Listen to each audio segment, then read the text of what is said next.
Yes, we're sitting in the middle of a pandemic, and the advice that we would normally give on first dates, how to online date, etc., has changed.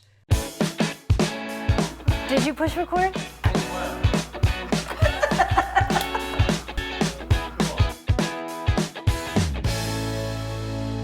Thanks so much for tuning into Second Act TV. I'm happy to welcome Robert Manni back to our show today. Robert, thanks so much for joining us. Oh, my pleasure to be here, Silka. How are you? Well, I'm doing okay. For those of you who may have missed some of our earlier segments with Robert, Robert is the host of KCAA's Guys Guy Radio and the author of The Guide to Love. There it is, a book. I loved that book last summer. We'll link to it. Yeah, that's the reason we have you here, is because you are, The guy's guy. yeah, the guy's guy, a dating expert. We had all kinds of segments, new ones lined out with you. And as we sit here today, we're going, my God, I think the dating world may have just changed. And I don't want to make light of it because this is a really hard time. It's actually been very emotional for me. It's just weird. But yes, we're sitting in the middle of a pandemic, and the advice that we would normally give on first dates, how to online date, etc., has changed. Let's talk about that, Robert. All right. Well, I think, and this as of today, which is, what is it, like March 16th, things are still on the upswing in terms of cases. And I was just out. I'm in downtown San Diego, and I was out, and there's far less people on the street. And, there were some restaurants and things like that open, but not many patrons. So it's a dangerous time, and it's unknown too for a lot of people. So when it comes to dating, my thinking would be, you might want to take a half a step back and say, okay, what do I need to uh, dig into that I haven't had the time to dig into before when it comes to dating? Because a lot of times we plunge in head first into the dating pool, and we really don't think through who we are, what we want, what we can offer. We just want love, and we want a partner. And a lot of times we don't take the time to self-assess enough and really qualify the people we're going to meet with, and it just becomes a numbers game. And I think maybe the silver lining here is this gives everybody a chance in every area of their life to take a half step back and say, okay, how are things going? What do I want? What would fulfill me?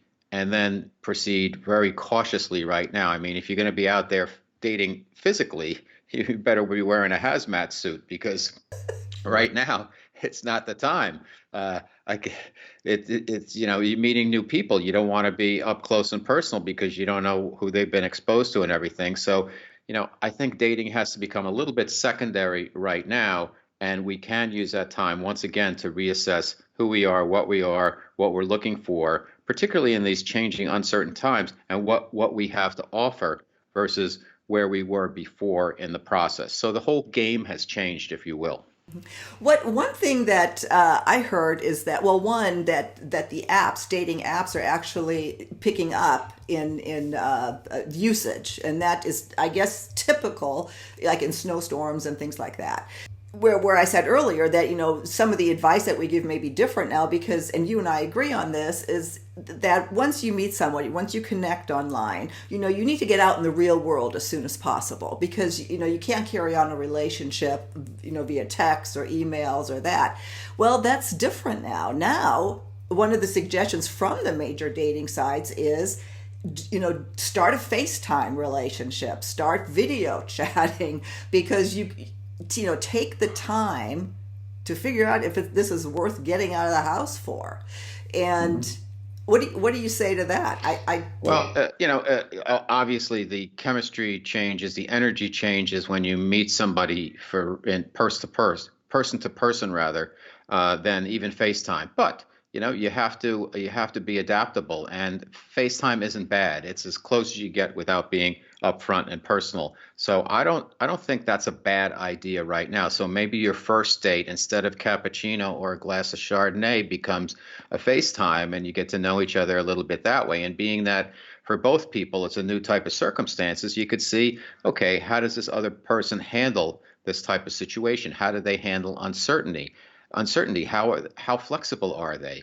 Are they going to freak out over everything? So it could be actually a good time to get to know some people. And as I always say, when you're in the online dating space, uh, and you're meeting new people, even if it doesn't work out from a dating standpoint, it's always great to meet new people. I mean, you have to qualify. You're not going to be buddies with everybody, but sometimes you meet people and they turn out to be contacts for business, or they have a friend who's actually more suited for you. And so you just have to have common courtesy and be nice and be open-minded. Like, hey, this is another human being. I'm meeting somebody new, instead of like, I look at them and I say, nah, not for me. Bye.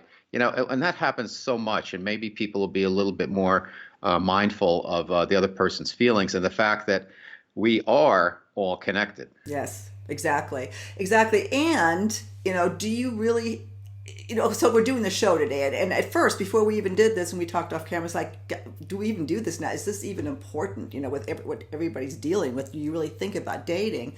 Well, yeah, you don't want to put your life on hold.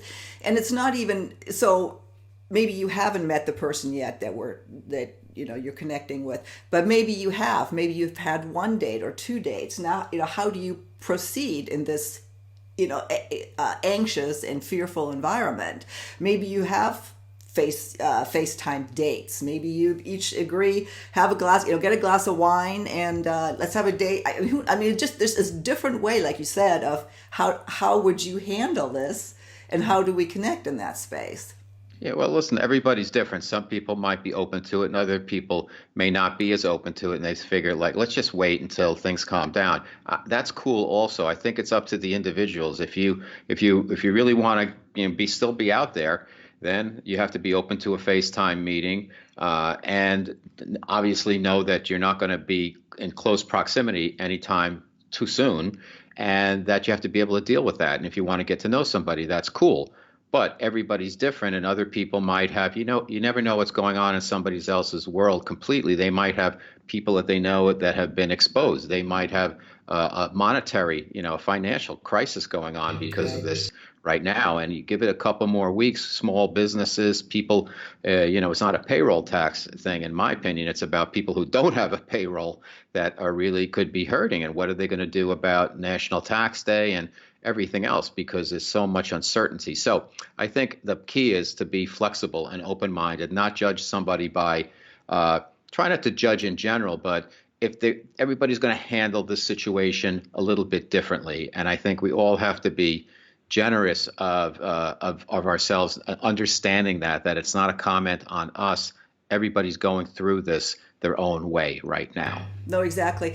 And when you talk about going through it our own way, those of us 50 and over, or 60 and Right. over, uh, there's a whole other set of, not sophistication, but maturity, I suppose, and stuff to worry about that we bring to the table. Where some of the younger people, and I read that too, they don't think anything's going to happen to them. They don't quite take it quite as seriously, to where those of us who are a bit older, think about this more, and yet we still don't want to give our life up and not get out there. Yeah, well, it's a conundrum that we're going to have to deal with as people over 50. We're going to understand that young people, they're going to think they're bulletproof, and I've been told by a lot of people that the bars have been packed and everybody's just out there. And the scary thing is that they can be exposed and then be exposing other people. But what are you going to do? It's like young people can change the world, and half of them don't vote. And we've been trying to rock the vote for 30 years, and it hasn't happened yet. So that's just par for the course. Now, if you're over 50, though, you have the other health issue that if you have any underlying conditions, you have to be even more careful. You have less time on this earth in your 3D form, so you want to get something going. Mhm. So you have to decide, okay, I'm either going to sit this out, or I'm going to take stock in who I am, what I want, what I can offer, and what's the best type of partnership for me. And you go out there and you have to be willing to go slow and find somebody that you vibe with. Yeah, and obviously it's perfectly acceptable not to shake hands, not to, be expected to have a kiss on the cheek or anything else. So you maybe there's less pressure going on those first dates, even second dates. I would think actually there's going to be more because of all the uncertainties and people are not going to be familiar with how to act in these situations. I was in Ralph's yesterday. No, actually, it was Jimbo's.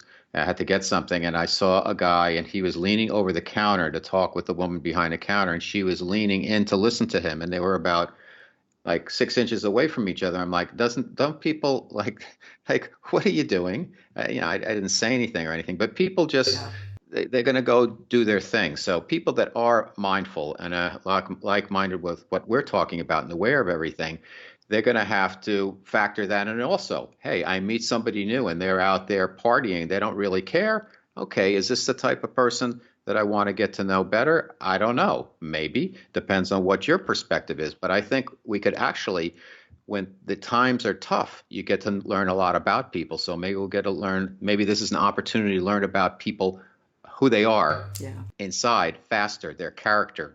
Yeah. No, exactly. Well, to close out this segment, Robert, anything you want to leave with, final tips or advice on this subject? Yeah, I would say, you have to do what you have to do. I think the biggest opportunity, though, for everybody is to take a step back and say, okay, I have this free time. I might have work to do, et cetera. But when it comes to love, I'm not going to be out there too much. So how do I want to approach it? And the first way to approach it is what am I all about? Let me reassess. I've been out there dating, or I'm just about to go out there dating.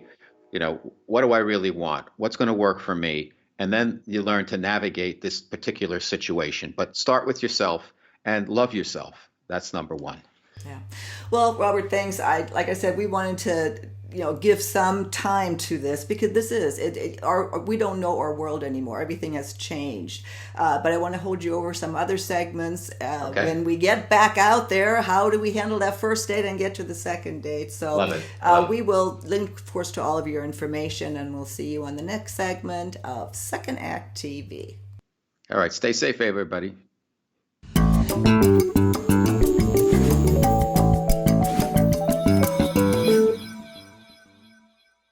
If you haven't already done so, please be sure to subscribe to our channel. The button is right over here. Just click on through to YouTube. When you see the little bell right next to the subscribe button, hit that too. We'll notify you every time we start a new video. See you next time.